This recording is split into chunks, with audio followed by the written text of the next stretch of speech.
Hello friends, welcome back to my channel.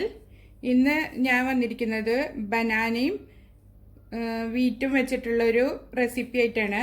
അതിന് നമുക്ക് banana അപ്പം എന്നോ ബനാന ബോണ്ടെന്നോ എന്ത് വേണമെങ്കിലും വിളിക്കാം. ഞാൻ ഇതുമാതിരത്തെ 2 പഴമാണ് എടുത്തിട്ടുള്ളത്. നല്ല പഴുത്ത പഴം നോക്കി എടുക്കണം. അത് തൊലി കളഞ്ഞ് ഒരു വലിയ ബൗളിലേക്ക് ഇട്ട് കൊടുക്കാം.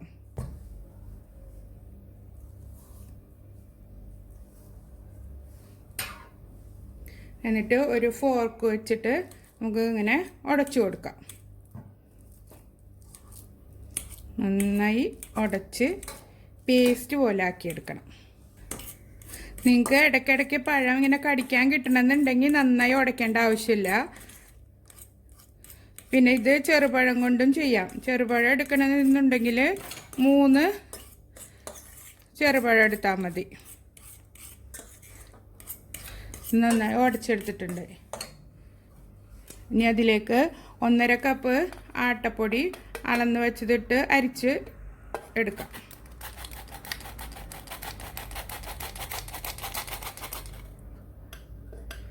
ഓൾറെഡി ഞാൻ അളന്ന് വെച്ച ആട്ടപ്പൊടിയാണ്.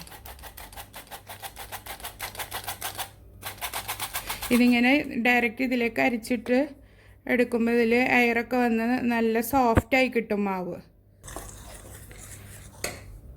ഇതിലേക്ക് 3/4 കപ്പ് പൊടിച്ച ശർക്കര ചേർത്ത് കൊടുക്കാം.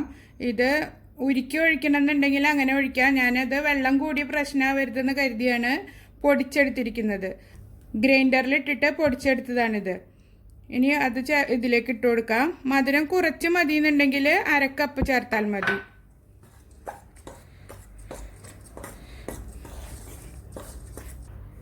ഇതിലേക്ക് 2 നുള്ള് സോഡാപ്പൊടി ചേർത്ത് കൊടുക്കാം. 1 നുള്ള് ഉപ്പ്, 1/2 ടീസ്പൂൺ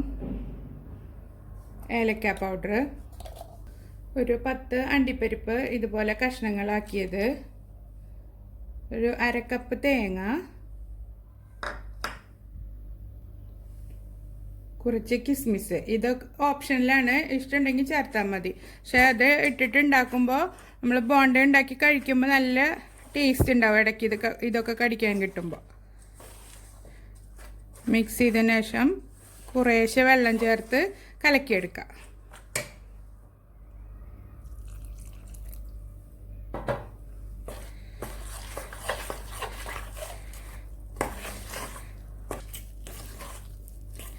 ഓൾറെഡി പഴത്തിൻ്റെ വെള്ളം കൂടെ ചേർന്ന് മാവ് നന്നായി നനഞ്ഞ് കിട്ടിയിട്ടുണ്ട്. കുറേശ്ശെ വെള്ളം ചേർത്ത് കൊടുത്താൽ മതി. ഇത് നിങ്ങൾ ഉണ്ണിയപ്പച്ചട്ടിയിലിട്ടിട്ട് ഉണ്ടാക്കണമെന്നുണ്ടെങ്കിൽ നമ്മൾ ഇഡ്ഡലി മാവിൻ്റെ ഒക്കെ പരുവത്തിൽ കലക്കിയെടുക്കാം. അതല്ല കൈകൊണ്ട് പിച്ചിയിട്ട് എണ്ണയിൽ പൊരിച്ചെടുക്കുകയാണെങ്കിൽ അധികം വെള്ളം ഒഴിക്കാണ്ട് തിക്കായി കലക്കിയെടുക്കണം. നന്നായി കലക്കിയതിന് ശേഷം കൈ ഉപയോഗിച്ച് ഒന്ന് കുഴച്ചെടുക്കാം. ഉണ്ടാവും ഈ ഒരു പരുവത്തിലാണ് കിട്ടേണ്ടത്. തിക്കായി കലക്കി കഴിഞ്ഞാൽ വേവില്ല ഉള്ളൊന്നും. ഇത് കുഴച്ച് റെസ്റ്റ് ചെയ്യാൻ വെക്കേണ്ട ആവശ്യമൊന്നുമില്ല. നമുക്ക് അപ്പോഴേക്കപ്പം തന്നെ പൊരിച്ചെടുക്കാം. ഒരു കുഴിവുള്ള പാൻ വെച്ചിട്ട് ചൂടാക്കിയെടുക്കുക. അതിലേക്ക് വറക്കാൻ ആവശ്യത്തിനുള്ള ഓയിൽ ഒഴിച്ചു കൊടുക്കാം. ബോണ്ട മുങ്ങി കിടക്കാനുള്ള അത്രയും ഓയിൽ ഒഴിക്കണം. നന്നായി ചൂടായി വരട്ടെ. എണ്ണ നന്നായി ചൂടായി വന്നിട്ടുണ്ട്. അതിലേക്ക് കൈകൊണ്ട് ഇതുമാതിരി ബോള് പോലെ എടുത്തിട്ട് ഇട്ട് കൊടുക്കാം. മീഡിയം ഫ്ലെയിമിൽ വെച്ചിട്ട് വേണം ഫ്രൈ ചെയ്തെടുക്കേണ്ടത്, അല്ലെങ്കിൽ വേഗം കരിഞ്ഞു പോവും.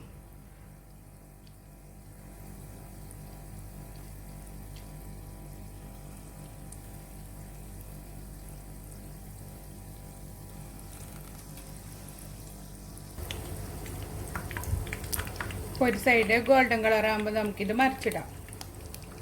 എണ്ണ നന്നായി പൊങ്ങി വന്നിട്ടുണ്ട്.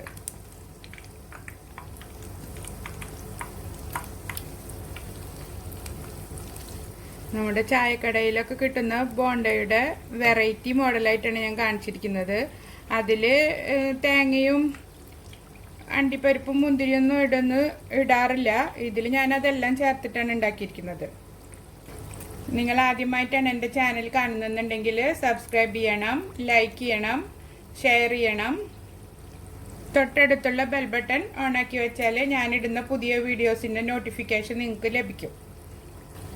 നല്ല ഗോൾഡൻ കളറാകുമ്പോൾ നമുക്കിനി ഇത് എണ്ണയിൽ നിന്നും കോരി മാറ്റാം.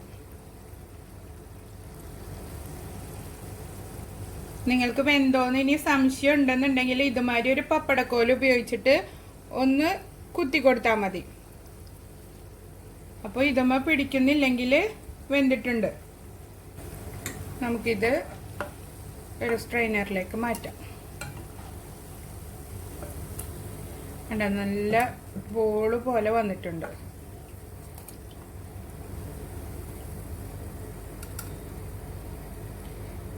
ഒട്ടും എണ്ണ കുടിക്കുകയോ ഒന്നും ചെയ്തിട്ടില്ല.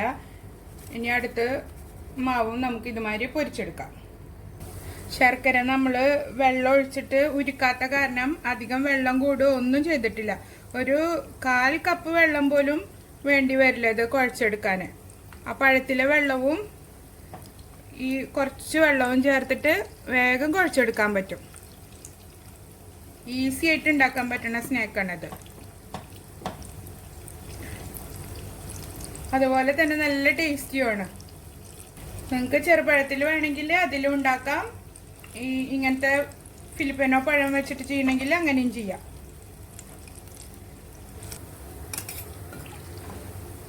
രണ്ടാമത്തെ ബാച്ചും മൊരിഞ്ഞു വന്നിട്ടുണ്ട്. ചൂടാറിയതിന് ശേഷം നമുക്കിത് സെർവ് ചെയ്യാം.